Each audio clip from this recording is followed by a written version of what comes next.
Bonjour à tous, aujourd'hui nous allons parler des Délices de Tokyo réalisés par Naomi Kawase avec, je sors les notes, Kirin Kiki, Masatoshi Nagase et Kiara Uchida dans les rôles principaux. Avant de commencer cette critique, je tiens à m'excuser, j'ai très mal à la gorge et je pense que ça va s'entendre, je parle un peu comme un canard. L'histoire est celle de Sentaro qui gère une boutique de dorayaki qui sont des petites pâtisseries japonaises aux haricots rouges fourrés, et Sentaro est assez dépressif et assez seul. Un jour il va croiser le chemin de Tokue, une vieille femme qui lui propose ses services dans sa boutique, notamment à la réalisation de la pâte Han, c'est-à-dire la pâte de haricots rouges. Ils vont ensemble tisser des liens très forts et apprendre à surpasser leurs différences. Si vous avez vu en 2014 le fabuleux, le magnifique, le sensationnel The Lunchbox de Ritesh Bartra, que je vous recommande grandement, qui avait été mon film préféré de 2014, je vous mettrai la critique ici, même si c'est une vieille critique que je n'assume plus vraiment, je pourrais quand même vous le mettre ici pour vous le faire découvrir. Bref, si vous avez vu The Lunchbox, vous ne serez absolument pas dépaysé puisqu'on se retrouve effectivement dans la même tonalité et dans la même ambiance et dans le même genre de film. Pour autant, The Lunchbox, qui avait pourtant un fond assez sombre et un quotidien assez noir, il était quand même un feel-good movie. Or, Les Délices de Tokyo, c'est un film qui est vraiment tout à fait tragique. Le film Les Délices de Tokyo, il est assez surprenant car il parle d'une réalité japonaise auquel nous, le public occidental, nous ne sommes pas du tout au courant. Et notamment, je ne vais rien vous spoiler, mais de l'exclusion d'êtres qui sont assez différents. Dans ce film, on parle non seulement du rejet et de l'exclusion de ces personnes-là, mais aussi de leurs problèmes pour réintégrer une vie sociale normale. Pour autant, ce film est paradoxalement vraiment rempli d'espoir et de poésie. Et comme dans The Lunchbox, le fil rouge de la nourriture, c'est avant tout un prétexte à sociabilisation et à rencontrer et à se faire rencontrer des personnages différents. Elle est aussi, cette nourriture et cette rencontre, le moyen pour les trois personnages principaux de tourner une page, d'aller de l'avant et d'aller plus au-delà dans leur quête de leur bonheur et de leur accomplissement personnel. Wakana, par exemple, va apprendre à se détacher des dires de sa mère pour pouvoir aller au lycée. Sentaro va petit à petit reprendre goût à la vie et trouver un sens à son existence. Tandis que Tokue, qui est à l'origine avant tout de ce mouvement, elle va apprendre à se sociabiliser, va apprendre à réaliser des petits rêves et elle va surtout combler son manque d'interaction sociale. J'aimerais vraiment me concentrer sur le personnage de Tokue qui est à mon avis le plus intéressant du film. C'est vraiment un personnage qui est très loufoque, qui ressemble à un personnage de BD. Je dirais peut-être même qu'elle ressemble à un personnage de conte parce que je trouve qu'elle a la même fonction que les fées marraines. Les marraines la bonne fée, dans les contes, elles sont là pour guider les personnages, pour aider les protagonistes lorsqu'ils en ont besoin, et ici Tokue, elle a exactement ce rôle. Elle est là comme une fée pour venir aider les personnages, les aider à sortir de leur blocage. Au-delà de ça, c'est vraiment un personnage qui amène beaucoup de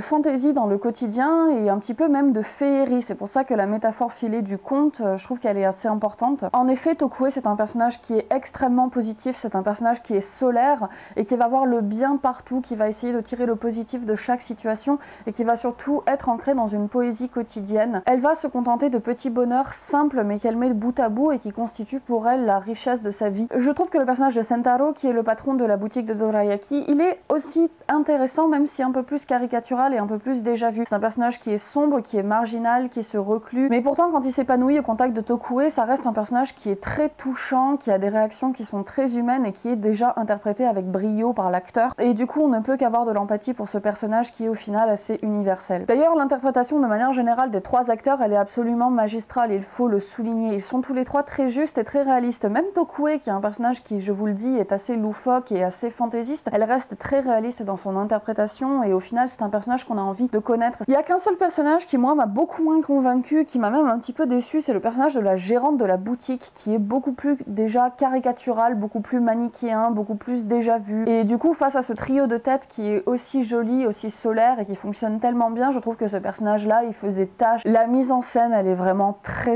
belle, elle est très poétique et elle prend tout son sens avec le message qui est très beau du film. Il y a vraiment une poésie et une ambiance extrêmement douce, quelque chose de très contemplatif qui se dégage de ce film. Par exemple, tout au long, on va avoir des plans qui vont ponctuer le film et qui vont être des plans sur des mouvements de branches d'arbres, sur des rivières qui s'écoulent, sur des champs de blé qui sont battus par les vents sans aucun commentaire, comme ça, juste avec le temps, la vie qui s'écoule dans la nature, c'est extrêmement joli. Ces plans qui sont très longs, très contemplatifs, ils nous invitent vraiment à regarder la poésie quotidienne qu'il y a autour de nous, à ouvrir les yeux que même dans la ville, il est possible de trouver des choses aussi jolies à admirer et qu'on peut apprendre à écouter et à se caler sur les rythmes de ces sons et de ce monde-là. Tout ce film, il est très philosophique et cette philosophie, elle est servie dans un écrin, dans cette mise en scène qui est très belle, qui est très poétique, qui est très douce. Mais la mise en scène de Kawase, elle se contente pas de faire ses plans sur la nature et de nous ramener à cette espèce de zénitude qu'il y aurait dans la nature pur entre guillemets. Il y a aussi plein d'autres choses qui sont assez finement amenées. Ne serait-ce que par exemple dans l'introduction, le personnage de Sentaro, il est filmé de dos. Il est dans une lumière qui est très basse, il est même par moments sous-exposé avec beaucoup de grains qui apparaît à l'image. On est ensuite introduit au personnage de Tokue qui elle est filmée dès le début de face. Par contre, elle est dans des ambiances beaucoup plus lumineuses, quitte à aller du côté de la surexposition, avec des blancs qui viennent presque lui manger le visage, lui manger le corps, comme si elle était réellement un personnage solaire et que ses rayons émanaient d'elle-même. Enfin, le personnage de Wakane, elle nous est introduite de profil, puisque c'est réellement elle qui va faire le lien entre Tokue et Sentaro,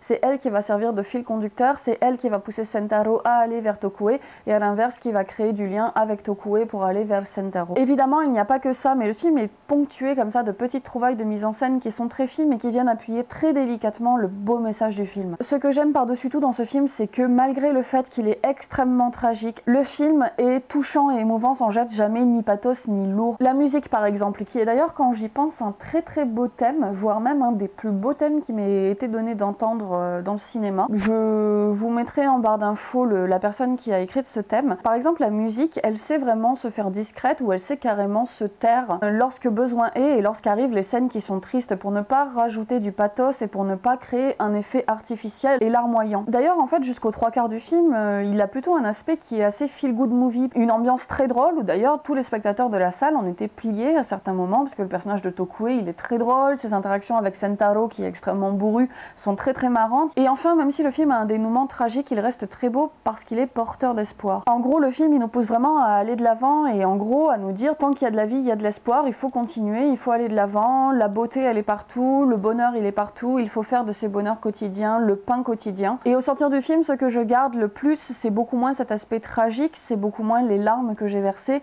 que réellement cet aspect positif, cet espoir qui transpire dans ce film. En bref, si jamais vous aimez les films dramatiques, si vous aimez les films qui vont chercher de la poésie dans le quotidien, si vous aimez les mises en scène contemplatives, si vous aimez les ambiances minimalistes, calmes, posées, dans lesquelles on prend le temps de sentir les choses, dans lesquelles il y a une ambiance qui s'instaure, quelque chose de très poétique qui s'installe entre le spectateur et le film, allez voir ce film, c'est un petit bijou, clairement ça va être un de mes coups de cœur de l'année. Il est absolument somptueux, c'est un de ces petits bijoux qui vraiment restent en mémoire. Voilà, ma critique des Délices de Tokyo est terminée, j'espère qu'elle vous aura plu. N'hésitez pas comme d'habitude à vous abonner à ma chaîne si ce que je vous propose vous plaît, à me suivre sur Facebook si vous voulez avoir des infos sur les prochaines vidéos et je vous dis comme d'habitude à la prochaine pour une nouvelle vidéo. Salut!